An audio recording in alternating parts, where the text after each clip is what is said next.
മുഖ്യധാരാ മാധ്യമങ്ങൾ ചില വാർത്തകളൊക്കെ കൊടുത്തിട്ടുണ്ട്, പക്ഷെ അവർക്ക് കൊടുക്കാതിരിക്കാൻ കഴിയില്ല. അപ്പോൾ പേരിന് ചില വാർത്തകളൊക്കെ ചില മാധ്യമങ്ങൾ കൊടുത്തായി കണ്ടിട്ടുണ്ട്, ചില കാർഡുകളൊക്കെ കണ്ടിട്ടുണ്ട്. പക്ഷേ അവർക്കതിനകത്ത് വേണ്ടത്ര ആവേശമില്ല. അതിപ്പോൾ DYFI ആണെങ്കിൽ നല്ല ആവേശത്തോടു കൂടി ഇവിടെ എല്ലാ മാധ്യമങ്ങൾ വന്ന് പ്രതികരണങ്ങളൊക്കെ എടുത്ത് സാംസ്കാരിക നായകരുടെ പ്രതികരണങ്ങൾ ഒരു ഭാഗത്തുണ്ടാവും, അല്ലേ, വലിയ പ്രതിപക്ഷ നേതൃത്വത്തിൻ്റെ പ്രതികരണങ്ങൾ ഉണ്ടാവും. അപ്പം അങ്ങനെയൊക്കെ അവർ ആവേശത്തിലൊരു ചർച്ചയിലേക്ക് കൊണ്ടുപോയേനെ. ഇപ്പോൾ വേണ്ടത്ര ആവേശം ചില ആളുകൾ കാണുന്നില്ല. എന്തായാലും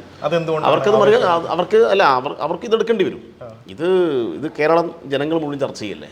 അപ്പോൾ അവർക്ക് അധികാരം ഇത് മറച്ചു വെക്കാനൊന്നും കഴിയില്ല. അവർക്ക് സ്വാഭാവികമായിട്ടും അവർക്ക് ഉറപ്പായി എടുക്കേണ്ടി വരും. കാരണം സോഷ്യൽ മീഡിയ വളരെ ശക്തമാണല്ലോ. അപ്പോൾ സോഷ്യൽ മീഡിയയിൽ ഇത്രയും തെളിവുകളോടുകൂടി ഞാൻ പറഞ്ഞില്ലേ, ഇപ്പോൾ ലോജു ലോറൻസ് എന്ന് പറയുന്ന യൂത്ത് കോൺഗ്രസിൻ്റെ കൊല്ലം ജില്ലാ സെക്രട്ടറി ഫേസ്ബുക്കിൽ പോസ്റ്റ് ഇടുകയാണല്ലോ.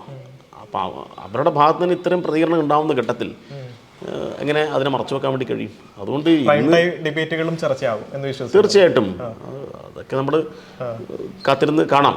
ആവേണ്ടതാണ്, പക്ഷേ പല ഘട്ടങ്ങളിലും ആവാറില്ലാത്ത പ്രശ്നങ്ങളുണ്ട്. അപ്പോൾ അവർ മനസ്സിലാക്കട്ടെ എങ്ങനെയാണ് കൈകാര്യം ചെയ്യേണ്ടത്.